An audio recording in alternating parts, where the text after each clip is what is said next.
Ay magandang hapon po mga kababayan. Nasa ating pag-usapan ito ng isang mahalagang importante na issue na may kinalaman po sa kaso sa ICC ni Digong Duterte. At ang pag-usapan natin po ay ito po yung katulad o kapareha na kaso kay Digong na sinampa noong araw at yung tao nito na sinampahan ng kaso ay naabswelto ng ICC. So, kapareha po ang sitwasyon niya ni si Mr. Bagbo at saka si Mr. Duterte. So, kung pareha ang sitwasyon at naabswelto si Bagbo, malamang abswelto na rin si Duterte. O, let us examine. At tuloy mas matindi pa yung kaso ni Bagbo kasi ang kanyang pinatay langga, nagrarally ng mga kwan na tao, binumbahan niya 3,000 patay. So, yan. Sino pa, alin pa masama dyan? Yan o yung pagpatay sa war on drugs na isa-isa. O ito. Kaya alamin natin yung istorya ni Mr. Bagbo. O ito, ang istorya ni Mr. Bagbo ay ganito. Ang pangalan niya si Laurent Gbagbo. ICC case, the prosecutor versus Laurent Gbagbo and Charles Ble Goudy. Itong accused niya. So background of events. Following the disputed November 2010 presidential election in Cote d'Ivoire, Ivory Coast, incumbent President Laurent Gbagbo refused to concede defeat to Alassane Ouattara. This triggered widespread post-election violence from December 2010 to April 2011, mainly in Abidjan, resulting in over 3,000 deaths, numerous rapes, displacements, and abuses by forces on both sides, pro-Bagbo and pro-Ouattara. So, ibig sabihin, may litrato tayo ng away-away itong magkabilang kampo. So, charges. Bagbo, a former president, and his co-accused Charles Blue Godi, former youth minister and pro-Bagbo youth leader, were charged with 4 counts of crimes against humanity, murder, rape, and other forms of sexual violence, persecution, and other inhumane acts for attempted murder in the alternative. The alleged crimes occurred between 16 December 2010 and 12 April 2011 in specific incidents, including attacks during a pro-Uwatara march on RTI headquarters, a women's demonstration in Abubu, mortar shelling of civilian area in Abubu, and killings in Yupugon. Prosecution theory. The crimes form part of a widespread and systemic attack on civilians, mainly perceived Ouattara supporters, often from northern Muslim communities. Bagbo allegedly bore responsibility as an indirect co-perpetrator via a common plan with his inner circle to retain power by any means, including through pro-Bagbo forces, security forces, militias, and youth groups led by Bligrode. Modes of liability included ordering, inducing, contributing to the crimes, or superior responsibility.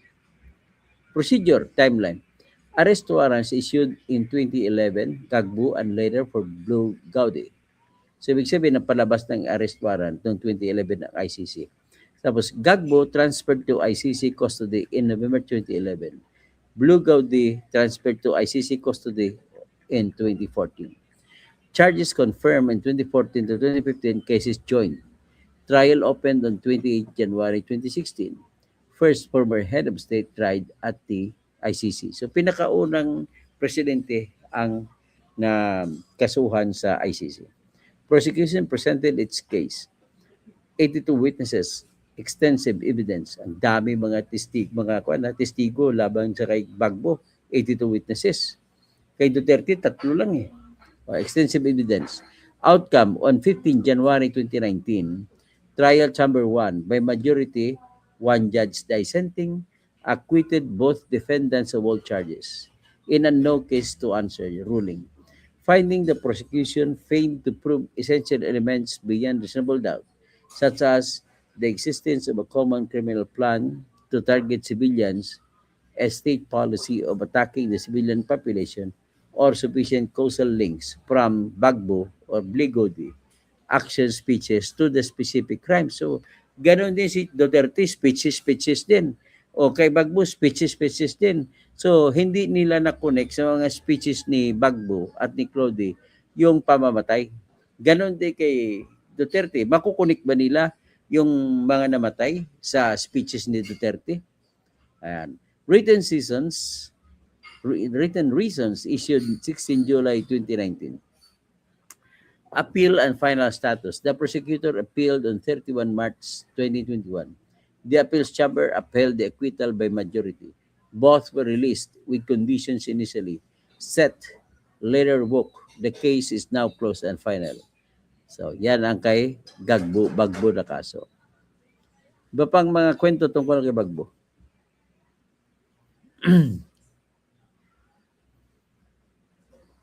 Okay, the prosecutor offered a range of testimonial, documentary, video, and circumstantial evidence during the confirmation of charges hearing noong 2014 laban kay Bagbo. So, the same manner kay Digong, may inoffer din 3 testigo, testimonial. Tapos may documents din, may video rin. So, halos pareha. And the full presentation involving 82 witnesses and extensive exhibits to try to prove a causal connection between Laurent Gbagbo and the killings. So later on, during the trial na proper, kasi sinabi na merong rason para mag-trial. Kaya nag-trial at pinesenta lahat, buong lahat ng kanilang testigo. So the court theory was that Bagbo, as president and de facto head of pro-Bagbo forces, bore responsibility under modes of liability, including indirect co-perpetration via a common plan with his inner circle to retain power by any means. Ordering, soliciting, inducing, contributing, and or superior responsibility. The alleged causal link was that his plan, control, orders, speeches, and the knowledge and attribution led pro-Bagbo forces, FDS, /security forces, youth militias, underclass Bigodi, and mercenaries to commit the killings as part of a widespread systemic attack on civilians perceived as Otara supporters, mainly Northerners, Diola, Muslims, West Africans. So the 4 main charge incidents were at 16 to 19 December 2010, RTI building, Abidjan, 45 kill. So, 3 March 2011, women demonstration, Abubu, several killed. 17 March 2011, mortar shelling, Abubu market area, 40 killed. 12 April 2011, Yudopugon, 75 killed. So, yan po ang kanyang mga specific cases laban sa kanya. Kay categories of evidence offered for the causal link. So ito yung ebidensya pinresenta laban kay Bagbo para mapatunayan na may connection talaga siya na siya nag-utos ng mga patayan. So number 1, testimonies and documents showing regular inner circle meetings at the presidential residence, general staff, Bagbo with Simon Gagbo, Blay Godi, ministers, FDS commanders like Dogbo, Blay, and others. Topics allegedly included banning opposition marches, authorizing FDS deployments, recruiting 3,000 extra militia members, and acquiring micro weapons despite the embargo, and treating Abubu as a zone de guerre. Tapos pattern evidence. Coordinated attacks by the same forces across incidents and additional uncharged killings, footings, burnings of civilians in the same areas, targeting the same demographic groups, supported by UN, HRU reports, police, gendarmerie records, and witness accounts of systemic repression of perceived opponents. Number 2, evidence of Bagbo's de jure or de facto control and direct orders. Insider witnesses' statements allege Bagbo or his inner circle or approve specific operations, prevent demonstration by all means. So yan pala ang prevent demonstration. Yan ang may ebidensya na napakita na Harangan ang mga magrarally by all means. Lethal force authorized. Deploy heavy weapons, armored vehicles, install AIM-120 mortars in Camp Commando for Abobo sailing, support militia training, supply. So documents presidential decrees promoting loyal FDS officers, payment checks, receipts to militias, arms storage at the palaces. Sana ba po? At the palace, diary meeting minutes from the presidential residence, FDS reports on deployments. So evidence of incitement or solicitation via public speeches. O ito speeches, walang pinagkaiba kay Digong. Next speech din si Gagbo para hikayatin ang kanyang mga kakampi na pumatay. So videos, transcripts, and witness accounts of Gagbo's address. Example of the group, October 2010, Yupugun speech urging people to fight and not let the country fall. Number 2, crisis period speeches calling opponents, bandits, terrorist enemies, urging resistance at any cost, and mobilizing youth FDS. These were argued to have a direct and substantial effect on the physical perpetrators' decision to commit the killings. So, evidence of knowledge. May alam ba si Gagbo? Si Duterte ba? Sa kanya may alam ba siya sa pagpatay nito? So, contribution and failure to prevent or to punish. Reports to Gagbo from the chiefs of staff about ongoing violence casualties mid-December 2010 onward, yet no investigator sanctions or preventive action. Ganon din kay Digong, no? Wala lang investigasyon nangyari sa mga patayan. Okay. Preparatory contributions, recruitment, drives, including via BLI, Gaudis Youth Organization, weapon imports, distribution to militias, payment of extras, and integration of regular forces and into FDS operations. Additional pattern evidence of uncharged attacks, lynchings, burning of West Africans in Yupugon, Adobo, Port Bopet, November 2010, April 2011, to show that the killings were not isolated but part of the same policy plan. So the prosecutors' 2018 linking brief ordered by the chamber and closing submissions tied all these together, arguing that the cumulative evidence showed the killings were committed pursuant to or in furtherance of the common plan policy, with Gagbo essential contributions making them responsible. So important note on outcome for context only. The trial chamber majority 15 January 2019 oral decision. Written reasons 16 July 2019. Ruled this evidence is sufficient to prove the required elements beyond the applicable standard at the no case to answer stage. Ibig sabihin, demarrer to evidence na nangyari. Ba? They found no proven common criminal plan, policy specifically to attack civilians. Meetings were deemed routine government business, pattern not clearly indicative of targeting policy. Ano pa? No sufficient causal link from Gagbo speeches, orders. Okay, wala causal link sa mga speeches ni Gagbo papunta sa krimen. Ganito rin mangyari kay Digong Duterte. Naku, kawawa talaga. Ang laki ng chance po manalalo ni Digong. Sources for the above include the ICC pretrial. Okay. So, sorry. Let us now talk about the Digong case. I-compare natin kay Gagbo. Kay Gagbo, na-acquit po si Gagbo dahil sabi ng ICC, hindi sapat na ebidensya yung mga video na nagsasalita siya, patayin mo nito. At nakita ng ICC na hindi yun sapat na ebidensya para mailink mo sa nexus, connection kay Digong Duterte.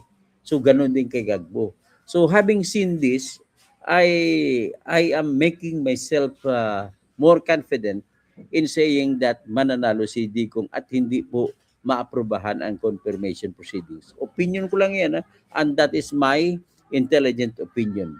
At base po ito sa tinatawag na dating desisyon ng ICC patungkol sa kaso naman ni Laurent Gbagbo o Bagbo. So, ulitin ko, parehas sila ni Digong ang sitwasyon. May mga video evidence, may mga dokumento, may mga testigo. Ang problema lang mga testigo kay Bagbo ay hindi pinaniwalaan. So with that, what else shall we say about? Ito po ang aking ano. So lahat po kayo ng mga DDS ay you feel proud. You must be feeling confident that everything will turn in favor of Digong Duterte sa kasong ito. Sa preliminary conference pa lang ay matataob na yan. Ulitin ko lang, kung inabsuelto ng ICC si President Laurent Gbagbo ng Cote d'Ivoire o di Ivory Coast sa Africa ay with more reason na hindi naaprubahan ang charges laban kay Digong dito sa confirmation charges. Kasi ang ebidensya kay Gbagbo ay mga televisions din na videos na saan patayin nyo ang kalaban, patayin. Ganon din kay Duterte. In other words, hindi sufficiency, hindi sapat po yung mga video para sabihin kahit nag-utos ka, patayin, hindi sapat yung video. Because ang nature po ng video ay video lang yan ay binalita. So, hindi mo pwedeng maaasahan sa tinatag na proof beyond reasonable doubt. At with more reason na mawawala yung mga ebidensya nila sa video. Bakit? Napatunayan ni Kaufman sa presentation niya yung mga video na pinakita. Karamihan, patayin, sabi ni Digong. Pero may karugtong. Ang karugtong ng video na yon na tinanggal sadya ng mga media na hindi pinalabas. Sinabi nila yung mga kill. At hindi na sinasabi, kayo mga pulis, pag makapatay kayo, may kasalanan kayo, managot kayo sa akin. Ha? So, the thing or the horizon is looking bright for Digong Duterte sa aking paningin yan. Again, and I'm too confident in saying that because meron na pong tinatawag na precedent by dating case na kay Mr. Laurent Gbagbo, President Laurent Gbagbo. So with that, what else shall we do? Mas matindi pa yung kaso ang mali sa panahon ni Gbagbo. Bakit? Merong nagrarally laban kay Gbagbo. Tapos yung nagrarally na yun, binirahan niya ng bomba. 3,000 ang patay. So, pero sinabi pa rin ng ICC na walang kasalanan si Gbagbo. Paano yun? Ano ibig sabihin? Kasi ang rason ng ICC, walang koneksyon si Gbagbo sa patayan. Ganon din si Digong. May koneksyon ba si Digong sa kapatayan? Siya ba nag-utos niyan?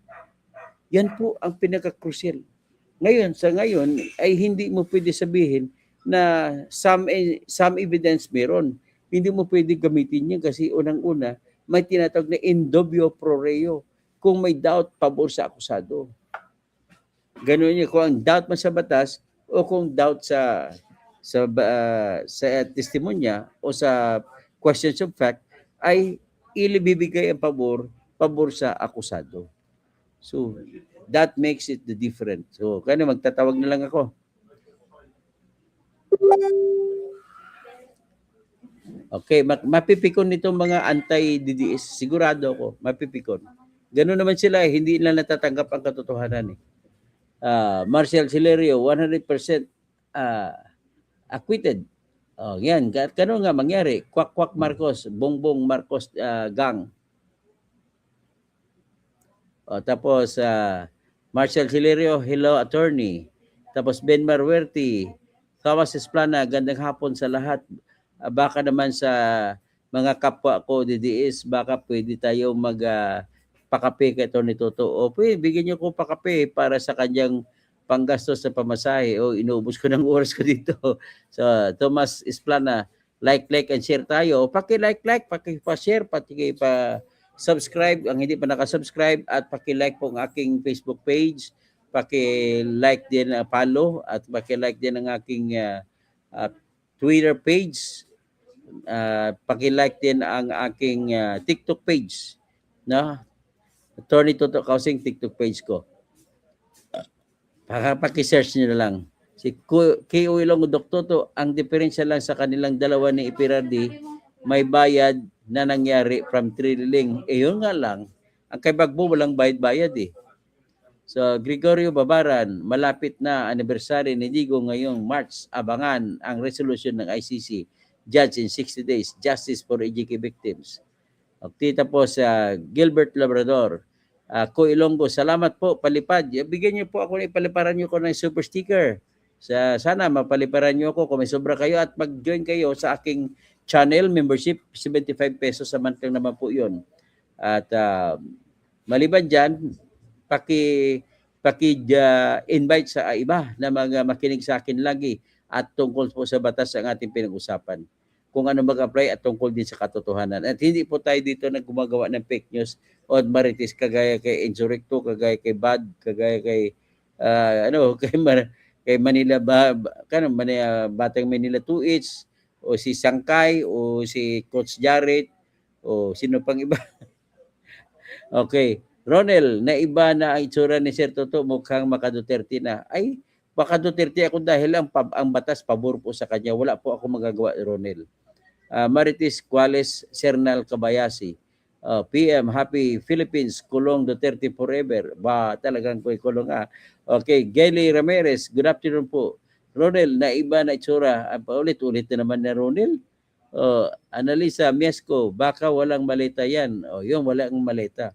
Makatambay. Sir Toto, kung nasa Supreme Court ang papel ng ICC sa kaso ni Perde, I think madismiss yan basta hindi bias at masangkot ang politics. Tama po kayo. Ronel, kung matalo si Digong, Sir Toto, wala tayong magawa kung matalo, pero but then I am too proud, too insistent, and I am too confident to say na mananalo si Digong. Thomas Esplana, salamat sa lahat, lalo ng ating mga bayanang FW. Thomas Esplana, like na tayo. Lucio Labajo, tama ka, attorney, God bless you. Wow, naalala ko to si J.K. Labajo, yung kumanta ng sikat na kanta, sa ilalim ng puting ilaw. J.K. Labajo yun eh. Sa dilaw na buwan. Ronald, magaling kasi yung abogado kumpara kay Attorney Kaufman. Okay? Ben Maruerte, yan yata ang client ni Kaufman dati na, baka si Kaufman din nata ang abogado. Check natin kung si Kaufman din ang abogado nun. Cesar Denedo, kampihan sa mga dutae. Nako naman, nakala ko matalino ka gaya ng mga DDS. Matalino po tayo kasi alam ko ang mga sinasabi ko pong batas ay sigurado ako at totoo po lahat ng mga sinasabi ko. Yan lang masasabi ko po sa inyo. At hindi po ako gumagawa ng kwento, hindi po ako kagaya ng iba na nagmamarites na kung may ano ba nangyari. Kailangan ang totoong nangyari ang ating asahan. I-search ko kung alamin ko kung sino who was the lawyer of President Laurent Gbagbo.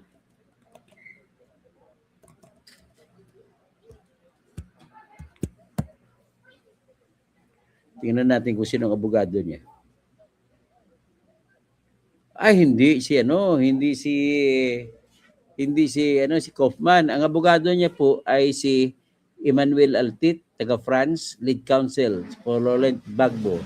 Tapos si Agati Bahib Baruan ay France din, taga Ivory Coast, associate counsel, at saka Jennifer Nauri, France. Puro mga French ang abogado niya. Other international educational assisting. Si Dov Jacobs, abogado rin ng Gbagbo. Tapos, si Dov Jacobs, abogado rin ng Duterte. Pareho sila. So, kung nag-successful, nanalo si Dov Jacobs kay Gbagbo, mananalo din si Duterte. Kasi si Dov Jacobs din, isa sa abogado niya, kasama ni Attorney Kaufman. This team successfully argued the no case to answer motion, leading to Gbagbo's acquittal on all charges of crimes against humanity. Okay?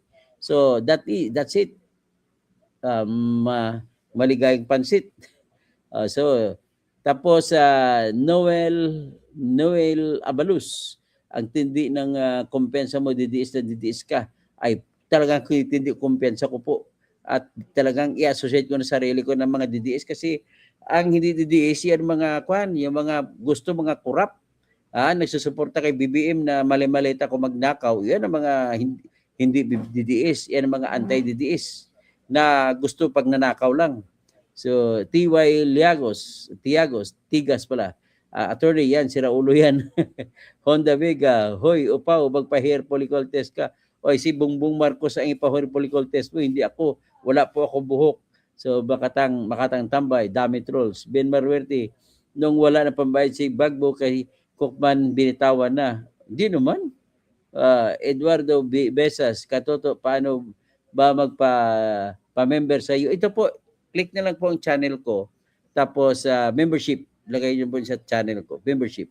Hanapin niyo yung membership, mag-join na po kayo. So, si Ronald, si Toto, halaka kay Attorney Inso. Bahala na. Sumbong mo kay Attorney Inso, Ronald, bahala ka dyan. Magdebate na lang kaming dalawa. Paulo Tantoco. So, Ronald Santiago, hindi sa galing yan dahil may nakapila pa sa ICC na tatrabahuin, unlike ngayon si Duterte na lang ang tatrabahuin at wala nang nasa pila, kaya patagalin ng ICC. Sos Ronil. Lani Kelly, ganda pala ng boses mo, sir. Greetings from Munich, Germany. Salamat po. Munich, Germany. Si Noel Abalos, ang baho ng boses mo, huwag ka nang kumanta. Ganon ba? Okay lang. Thomas Esplana, Attorney Toto, marami na tayo ng mga dating dilawan na natauhan. Marami na tayong na sumanib sa tunay na mag-aayos ng bansa. Si Attorney Rowena Guanzon, o nga, napare-pare na tayo kay Attorney Guanzon. Kaya mga dating kakamping. Kakamping pa rin ako kung sila ang pag-usapan. Pero yung sila yung mga kakamping, nagkiklim kakamping, Chris Hontiveros, mga walang kwenta. Candidas Shelbinger, dyan po kabilib sa iyo, Attorney Toto. Sinasabi mo ang totoo. Sofronio Marcelo, is very clear na concrete evidence against Tatay Digo. Attorney Kausing, you are the best lawyer. Salamat po. Annabel Ventura, sana po makalaya sa Tatay Digo. Bro Banati, Attorney, hanapan mo nga ako na makipagsuntukan dito sa anti-DDS. Ben Marwerte, late counsel na yan after binitawan ni Kaufman. 10 years yan yung pinaglaban. Tingnan kung ako naging abogado siya. Check natin kung naging abogado si Kaufman. Did Nicholas Kaufman serve as counsel of Laurent Bagbo? Yan ang ating sagot. Ang tanong. No, hindi daw siya naging abogado. Si Kaufman ay hindi po naging abogado ni Bagbo. So Ben Marwete, pinirahan niya ni Kaufman. Hindi po totoo. Karalabas po ng result ng inquiry. Elomizoldic, ako ninwala si BBM ang tunay na drug lord. Yes, that's it. Pansit. Danilo Mendoza, paano malalaman yung mga troll na sinasabi ng mga machine na yun? Yaan mo na lang sila. Total, basta hindi lang magsalita ng mga personal na atake, okay lang sa akin yan. Okay lang po. Kahit kontrahin niyo ako, kahit troll kayo, walang problema po sa akin. Basta wala lang tawagan kalbo, ganun-ganun. Siyempre, parang tinawag yung kalbo, parang inaaway niyo na ako. Kalbo na nga ako, tawagin niyo pa ako kalbo. Di ba? Ganun lang po ang aking pakiusap. Mag-comment kayo na mag-comment laban sa akin, wala po akong problema. Basta wag lang kayo magmamersonal. Katuto, galit si Enzo kay Duterte dahil nakatanggap din niya na malita. Baka hindi lang malita. Fake news si Ben Marwerte. Bro Banati, pa-shout out from Libak, Sultan Kudarat. Badi po, taga Sultan Kudarat, taga Libak. Kagali mayong hapon Danilo Mendoza, Andes, Katuto, gali ayo. Hanggang dyan na lang tayo. Maraming salamat po sa lahat. At don't forget to like para po ma-notify kayo pagkatapos po ako magpalabas uli. Don't forget to subscribe. Don't forget to libre naman ang YouTube.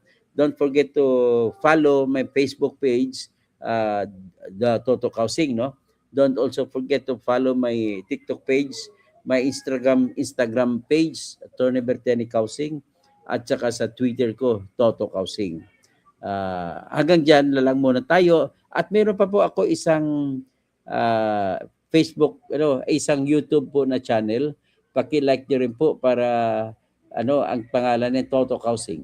Yan, Toto Kausing na YouTube channel, may isa pa, paki-like, paki-subscribe doon kasi pag oras na binanatan tayo at i-hack, tatanggalin itong channel na gamit ko, mayroon pa tayo magagamit na isa. So maraming salamat po. Maraming salamat. Magandang hapon. Have a beautiful Sunday.